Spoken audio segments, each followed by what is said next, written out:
The desert wind moved like a whispering ghost across the far edges of Hollow Ridge, a frontier town that always carried the smell of distrust and gunpowder. Night had already settled over the valley, stretching shadows long and thin across the rugged plains. Coyotes called in the distance, their howls bending around the broken fences and rattling barn doors.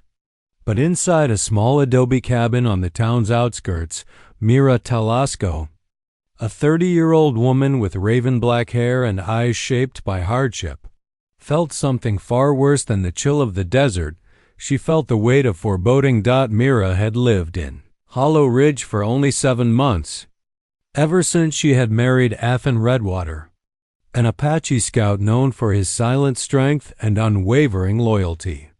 The two had chosen this cabin for its seclusion, close enough for trade but far enough from the town's restless prejudice. For months, peace had wrapped itself around their lives like a fragile thread, one that could snap with the slightest pull. Tonight, it snapped. Mira had felt it before she heard the boots. A kind of tension in the air, thick as the smoke that often drifted from the saloon. She had just finished grinding herbs, ones she learned about from Athan's grandmother, when a sudden crash hit her door. The sound boomed like a rifle shot, echoing through her bones. Then came the voices. "Open up, Apache woman." "Burn it down." "She's hiding messages for him." "She don't belong here." Their words cut sharper than any blade. Mira froze, pressing her palm against the cool wall. She knew the town disliked her. Every time she went to the general store, she felt eyes following her, dissecting her every move. They didn't trust her mixed world, half living with them, half belonging to a people they feared. But she never believed they would cross this line. A second crash came. Then a third. Someone rammed the door with a timber post. Mira backed away, breath tight, heart pounding against her ribs. She reached instinctively for Athan's knife resting on the table, small, double-edged, carved with symbols she barely understood but trusted with her life. "Athan," she whispered to the empty room. He was gone on a scouting run another 3 days before he'd return. The timing felt like fate deciding to be cruel. The door finally shattered, exploding inward in a shower of splinters. 5 men stepped into her home, faces shadowed by hatred and firelight. One held a lantern. Another clutched a shotgun. The leader, the one with a jagged scar across his cheek, stepped forward. "There she is," he spat, pointing. "The Apache's wife. She's been warning him. That's why we can't root him out. She's feeding him our movements." "That's a lie," Mira said, voice trembling but steady. "I've told you I don't betray anyone. I live quietly. I hurt no one." But truth meant nothing to men drunk on fear. The leader grabbed her roughly by the arm. "We don't want your words, woman. We want justice." "For what?" she demanded. "For existing here," one muttered darkly. Before she could resist, another man smashed the lantern against the far wall. Fire blossomed instantly, devouring the herbs, the blankets, the wooden shelves, every piece of her life with Athan. Ember after ember leapt to the ceiling, sparks swirling like furious spirits. "No!" Mira screamed, trying to lunge toward the flames, but the men yanked her back. The fire grew, roaring with hunger. "Take her," the leader ordered. "We'll let the town decide what to do with her." 2 men pulled her out through the ruined doorway, dragging her across the cold earth as she fought to stay on her feet. Behind her, her home, her sanctuary, was turning into a tower of hellish light. Smoke curled around her face as she looked one last time at the burning cabin.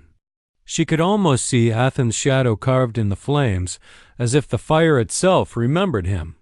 "Athan," she whispered again, voice breaking. "Come back to me." But the only answer was crackling fire and the rough grip of men who believed fear gave them the right to destroy. As they marched her toward Hollow Ridge, the night sky lit orange behind them. The flames rose higher. and the desert carried the smoke far across the plains, and somewhere beyond the horizon, miles away.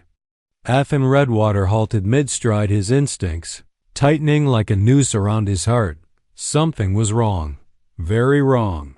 He turned his face toward the wind, catching the faintest scent of smoke, his home smoke, and the world inside him shifted into something feral, cold and hungry for justice. The moon hung low over Hollow Ridge as Mira Talasco was forced across the dirt street, her wrists bound with coarse rope that scraped her skin raw. The town's main square, usually filled with merchants and drunken cowhands, stood eerily quiet tonight. Only the sound of boots hitting the ground and the crackling fire from her burning home followed her like a curse. The men dragging her stopped near the old well in the center of town.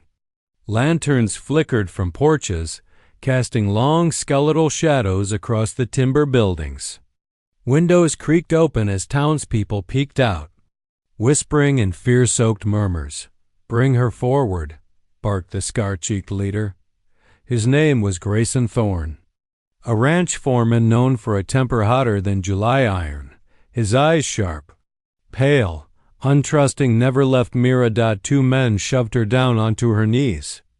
Dust puffed up, clinging to her tears and sweat. Mira forced her chin up. She refused to let them see her broken. A woman from the bakery whispered loudly from a doorway, "She's the Apache's wife. They say she's been sending messages." Another man grumbled, "Should string her up till her husband shows." Mira's heart hammered, but she held steady. "I have done nothing," she said clearly, her voice carrying across the tense square. "You burned my home for a lie. Athan has harmed none of you. It is fear that makes you cruel." Grayson stepped close enough for her to smell the whiskey on his breath. "Fear didn't burn your cabin," he growled. "Truth did. Apache ain't meant to live among white townsfolk, and you got no place neither." Mira swallowed her rising rage. "Athan will come for me." Grayson smirked darkly. "Let him try." The men erupted in low laughter, but it was nervous. None of them truly believed Athan Redwater was a man to underestimate. Stories about him drifted like dust across state lines, how he moved through the desert like a shadow, how he tracked enemies without sleep, how he acted with the silence of a panther and the precision of a hunter born from the land itself. Still, tonight they found courage in numbers. "Lock her in the old jail," Grayson ordered. "We'll decide her fate at sunrise." The men yanked her to her feet once more. Mira stumbled but didn't cry out. She kept Athan's face burning inside her mind, his calm eyes, his quiet strength, using it as the only anchor she had left. The old jailhouse sat near the riverbed, a weather-worn building with cracked stone walls. They shoved her inside, slammed the iron door, and left her with nothing but a thin shaft of moonlight cutting through the small barred window. Mira sank to the floor, her breath trembling. Smoke from her burning home still carried into the night, filling the air with the scent of lost memories. She closed her eyes and whispered, "Athan, please." Miles away, Athan Redwater moved like a storm. He had abandoned his scouting trail the moment smoke reached his senses. Every instinct from generations of warriors screamed that something sacred had been violated. He ran across the desert terrain with a force that felt unnatural, feet barely touching the ground, breath controlled, steps silent. Even the coyotes watched him pass with a strange, wary reverence. When he reached the ridge overlooking their cabin, he stopped. What remained below him was not a home, it was a funeral pyre, still glowing with dying flames. Athan's jaw tightened. He crouched low, examining the ground around the ruins. His fingertips brushed the dirt, reading tracks like sentences. 5, 6, 7 men. Heavy boot marks. Signs of struggle. Drag marks. His heartbeat changed rhythm, not with panic, but with purpose. She was alive. He knew it in his bones. Athan rose to his full height, the desert wind tugging at his long black hair. His eyes sharpened the color of storm clouds before rain. He reached behind his back and unsheathed his obsidian-hilted blade, touching it briefly to his forehead. "For Mira," he whispered. The night seemed to echo back. He moved again, this time not running but hunting. His steps grew slower, more deliberate, every sense open like a widened lens. Hollow Ridge sat ahead in the darkness, lamplight flickering faintly as Athan approached. He disappeared into the sagebrush, his presence dissolving into shadow. Only his eyes remained visible, focused, cold, ready, because Athan Redwater wasn't coming to negotiate. He was coming to reclaim his wife, and to make the town of Hollow Ridge answer for the fire they lit. The jailhouse was colder than Mira Talasco expected. The stone walls held the desert night like a grip around her ribs, each breath turning to frost in the dim air. She sat with her back pressed against the wall, wrists still raw from the ropes. The moonlight filtering through the bars painted thin silver lines across her skin, lines that looked almost like chains. Her heartbeat hadn't settled since the moment they dragged her from her home. Every sound outside, the thud of boots, the creak of hinges, the rattle of the weather vane kept her nerves stretched taut. She whispered Athan's name again. Barely more than breath. She didn't know where he was, whether he had seen the smoke, whether he was hurt. But something deep inside her, older than fear, older than doubt, told her he was moving toward her. A distant howl echoed through the valley. Then silence. Myra's eyes sharpened. It wasn't the natural silence of the desert. It was something else, an unnatural pause, like the land itself was holding its breath. At the edge of Hollow Ridge, Athan Redwater crouched in the darkness behind a stack of abandoned mining crates. The town glowed faintly under the moon, but its streets were mostly empty. Only the saloon hummed with muffled voices. Two drunken cowhands leaned against the railing outside, too lost in whiskey to sense danger. Athan watched them with the eyes of a predator studying prey. He didn't wear war paint tonight. He didn't need it. The rage inside him was paint enough. He took in every detail: lantern positions, guard patrols, the rhythm of boots on wood planks. Hollow Ridge moved in predictable patterns. The men who built the town believed in loud steps, bright lights, and obvious authority. Athan belonged to a world that moved in silence. His gaze traveled to the riverbed, where the jailhouse sat. A small lantern burned inside. Mira was there. He inhaled slowly, grounding himself. Revenge could not be rushed. It had to be methodical, measured, exact. The first step: get inside without raising alarm. Athan slipped between two buildings like drifting smoke. His movements created no sound, not even against gravel. He passed through shadows as though they recognized him as one of their own. At the far alley, he encountered the first obstacle. A lone guard sat on a barrel, rifle across his lap, head nodding as he fought sleep. Athan studied him, his breathing pattern, his posture, his distance from the lamppost. Timing would be everything. When the guard inhaled deeply, eyelids lowering for half a second too long, Athan moved. One swift strike, silent, precise, the hilt of his blade caught the man just below the ear. The guard slumped without a sound. Athan caught him before he fell. He laid the man gently behind the barrel, hiding him in the shadows. The door to the back of the jailhouse was now in sight. Inside the cell, Mira heard something she hadn't heard since she arrived. A soft click. Not the clumsy metal-on-metal sound townsmen made. Not the stomp of boots. Something softer, quieter, intentional. She held her breath. The shadow outside the barred window shifted just slightly, but enough for her heart to stop mid-beat. Another soft sound followed, almost like fingers brushing along stone. Then, Mira.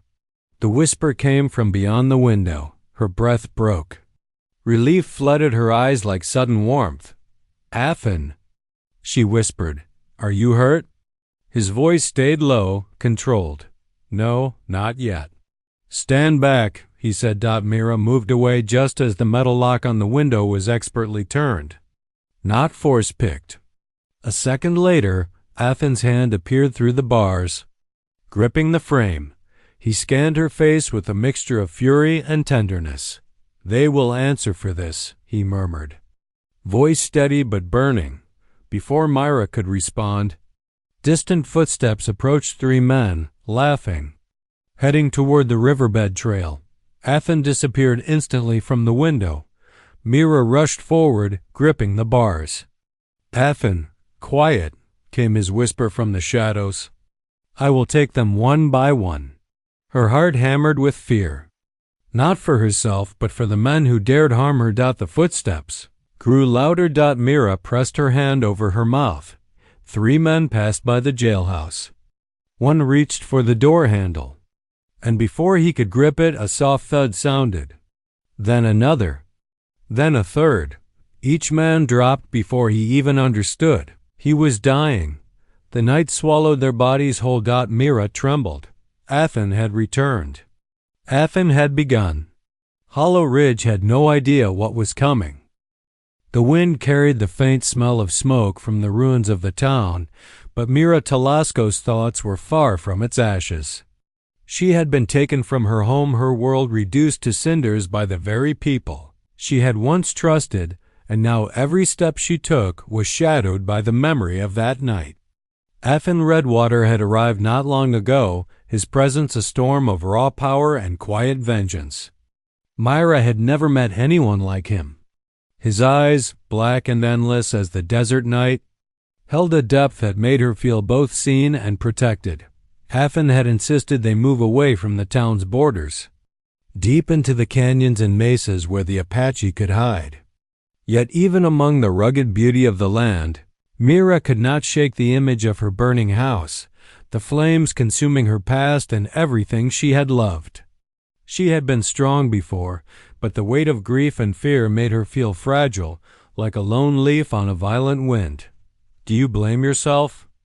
Athan's voice cut through the silence, low and steady, carrying the authority of someone who had seen more battles than most men dared to imagine. Mira shook her head, though her throat tightened. I don't know. I feel so powerless." Her voice trembled, betraying the steel she tried to project. Athan crouched beside her, resting a large hand on hers. The warmth of his touch grounded her. "Powerless is only what you allow them to make you feel. Out here, you are stronger than any man in that town could ever be." She met his gaze, the fire of determination flickering within her. "I want them to pay for what they did. All of them." Her words were more than a whisper. They were a vow. Athan nodded, his jaw tightening. "I promised them nothing would stop us. Not their bullets, not their lies, not their arrogance. And I will see it through, Mira." His hand squeezed hers in reassurance. The following days passed in a blur of preparation. Athan taught Mira how to read the land, how to move like the wind through the canyons, and how to use her senses to anticipate danger. Her fear was slowly replaced by a disciplined resolve. Mira discovered strength she never knew she possessed, her mind sharpening like the edge of a knife. Together, they plotted not reckless vengeance, but a strategy that would shake the town to its core. At night, the stars stretched above them like a vast map of possibilities. Mira found herself staring at them, feeling the pull of something bigger than herself, bigger than even the pain she carried. Athan was near, sharpening his knife, the firelight reflecting off his bronze skin. She felt a strange mixture of admiration and trust, a sense of belonging that had been absent her entire life. "I feel alive for the first time since they took me," Mira admitted one evening, voice soft as the canyon wind. Athan's gaze softened, almost tender, though his posture remained guarded.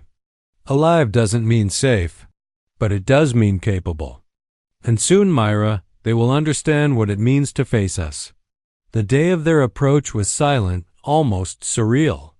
The town lay unsuspecting beneath the bright morning sun, unaware that the fury of the Apache was moving like a shadow toward them. Mira and Athan had chosen the vantage point carefully, a ridge overlooking the town, where every street and alley could be seen. Mira's pulse quickened, a combination of fear and adrenaline sharpening her senses. She could see the sheriff pacing in front of the general store, the townsfolk beginning their day.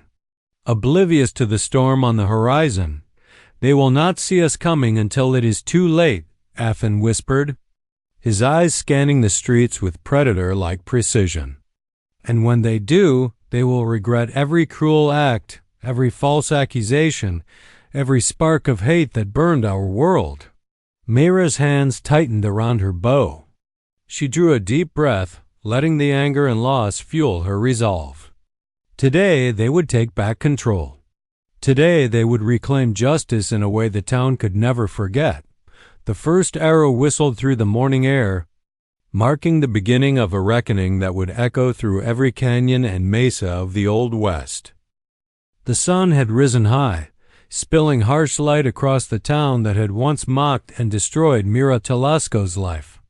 Athan Redwater moved silently beside her, his muscles taut and ready, every motion precise as the wind itself. Dust swirled around their feet as they crouched behind a ridge, surveying the streets below. Mira's heart pounded not with fear, but with anticipation. Today was the day their vengeance would take shape, and she could feel it in her bones. "They'll never expect us from this direction," Athan murmured, his deep voice blending with the whisper of the wind. His dark eyes, endless and unyielding, scanned the town for threats and weaknesses. Mira nodded, gripping the bow he had entrusted to her. Though she had never been a warrior, the past weeks of training had honed her into someone who could fight, who could survive. Do you think they'll understand?" Mira asked quietly, almost to herself. Her fingers tightened on the bowstring, and Athan's hand brushed hers reassuringly.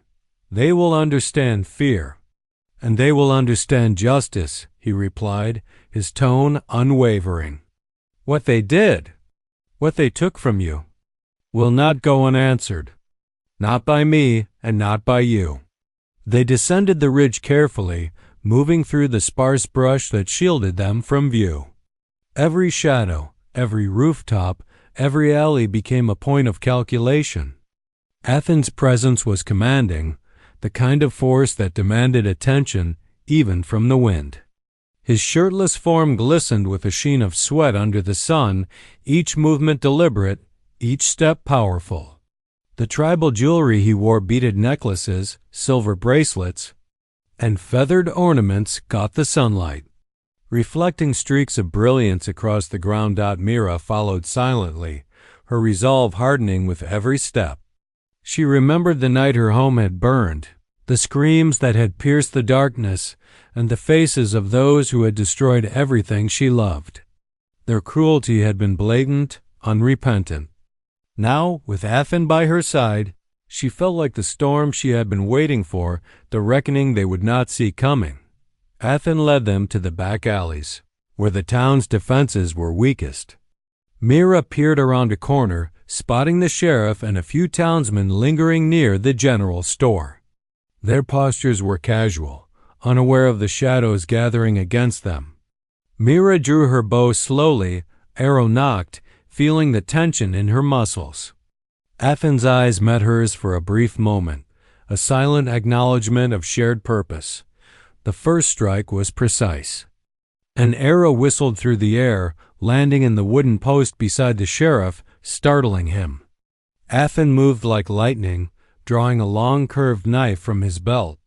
His motion was fluid, almost dance-like, and the townsmen barely had a chance to react before they were met with the swift, controlled force of a warrior who had survived countless battles.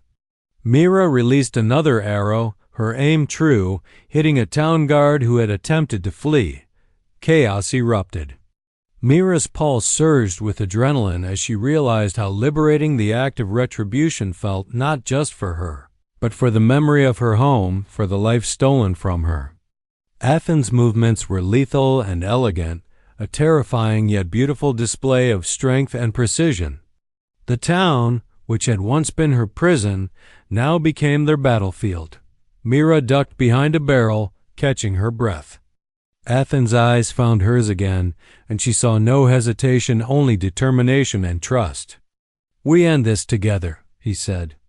Mira nodded, and they moved as one, a team forged not only by necessity, but by the bond that had grown between them in the harsh wilderness. By the time the sun began to dip toward the horizon, the town was quiet.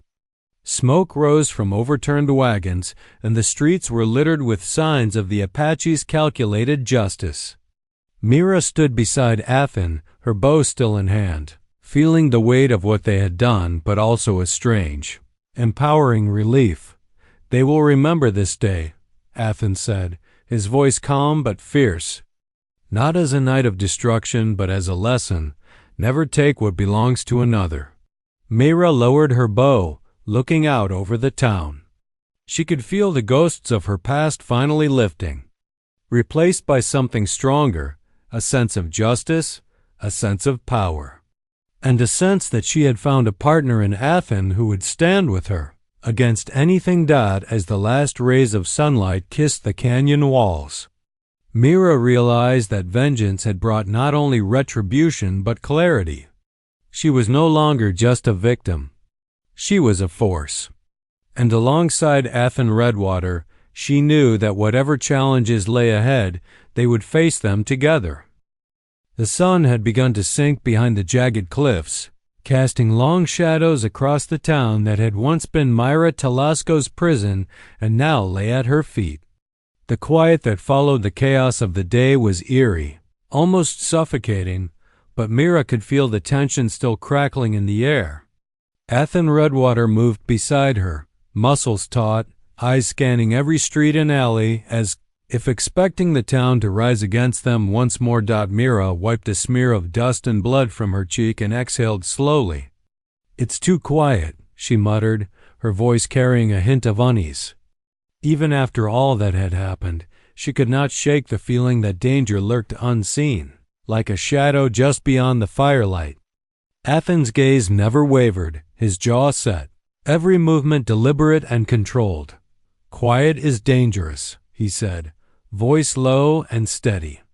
"They're either too terrified to move, or they're planning something foolish. Either way, we stay alert." They walked through the main street, Mira's bow still in hand and Athan's knife at his side. The town was a landscape of ruin. Broken windows, overturned barrels, smoke curling from smoldering debris. Mira's stomach churned, a mixture of triumph and grief. They had taken vengeance, yes, but the destruction around them was a grim reminder of the cost of justice. Athan stopped suddenly, crouching behind a toppled cart. "Someone's moving over there," he whispered, pointing toward the shadow of the general store.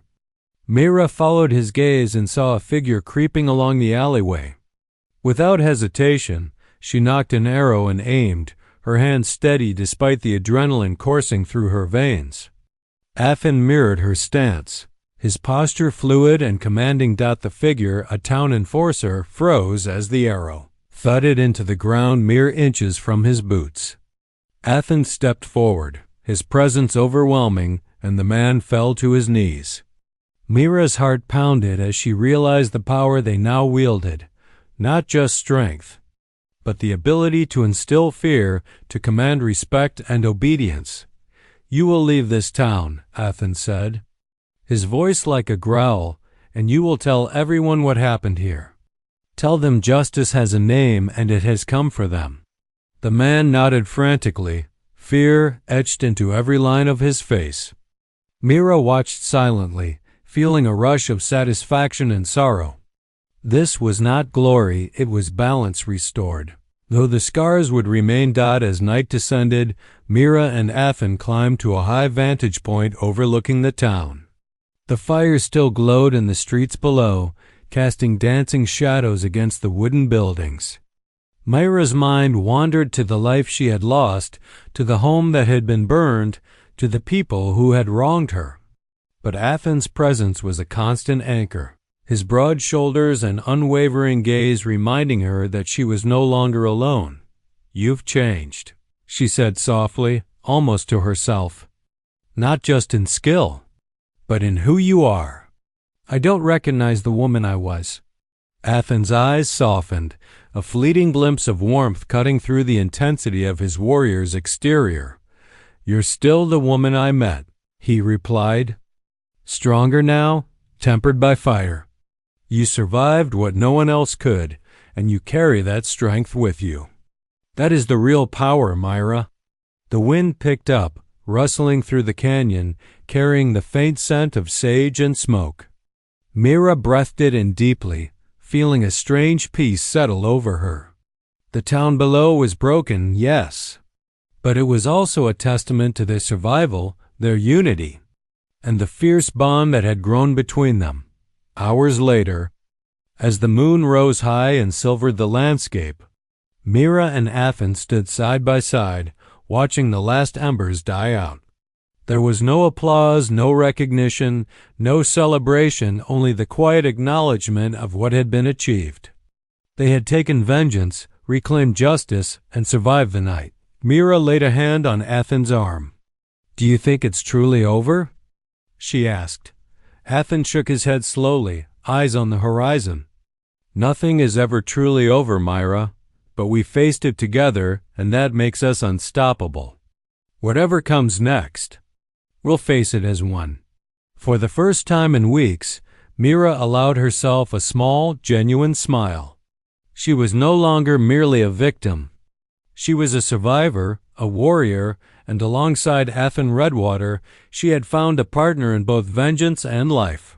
The Old West had been cruel, but it had also forged something unbreakable between them, a bond stronger than any fire, sharper than any blade, and deeper than the canyons that surrounded them. As they descended from their vantage point, the stars overhead twinkling like silent witnesses, Mira knew that the past could never be fully erased, but it could be honored, transformed into strength, and carried forward. And with Athan by her side, she was ready for whatever the future held. The first light of dawn crept over the canyon cliffs, casting a golden hue across the smoldering town below. Mira Talasco stood beside Athan Redwater, her chest still rising and falling from the exertion of the previous night. They had fought, hunted, and delivered justice, but there was one final act remaining: closure. The town that had burned her home, stolen her life, and mocked her fate would never rise against them again. Athan's eyes, black and unyielding as the midnight sky, scanned the horizon, calculating, vigilant. His muscles rippled beneath the tribal jewelry that caught the first rays of sunlight.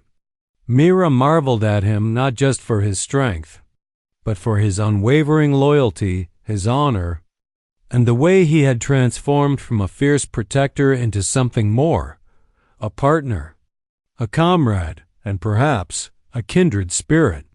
"We've done what we came to do," Mira said softly, almost to herself, her voice carrying both relief and melancholy. The streets below were silent, littered with the remnants of a town that would be whispered about for generations, a warning to anyone who dared to commit cruelty. Athan's hand found hers, large and calloused, yet gentle. "It's never just about destruction," he said, his voice low but firm. "It's about balance, about making sure those who thought themselves untouchable remember what it means to live with fear and respect." Mira nodded, feeling a swell of emotion she hadn't dared to allow herself until now. She lowered her bow, the tension in her muscles slowly ebbing. The long nights of preparation, the training, the battle, the fear, they had all led to this moment. And yet, she realized, this was only the beginning of something new. The town was empty now, the once lively streets replaced by silence and smoke. Mira and Athan moved through it methodically, ensuring that every building, every alleyway, bore the lesson of their vengeance. But Mira's mind wandered to the people who had been complicit, those who had allowed hatred to fester in the heart of their community. They would remember this day forever. "Do you think they'll ever understand why we did this?" she asked, her eyes sweeping over the destruction. "They may not," Athan admitted. "But understanding isn't always necessary. What matters is that justice was served and that we stood by what was right. Fear is a teacher. Respect is earned. And both are ours now." Mira felt a strange mix of relief and empowerment. For the first time since her home was burned, she felt free not just in body, but in spirit. She had reclaimed herself, her strength, and her future. And she had done it alongside Athan Redwater, a man whose presence was as formidable as it was comforting. As they reached the town's edge, the rising sun illuminated the canyons beyond. Mira took a deep breath, letting the crisp morning air fill her lungs. "Where will we go now?" she asked, a trace of wonder in her voice. Athan smiled faintly, his teeth catching the sunlight, a rare softness in his otherwise fierce demeanor. "Wherever the wind takes us. We are free now. The past is behind us, and the horizon belongs to those who are willing to claim it." Mira turned her gaze to the vast desert beyond the town, the endless mesas and canyons stretching as far as the eye could see. A sense of boundless possibility stirred within her.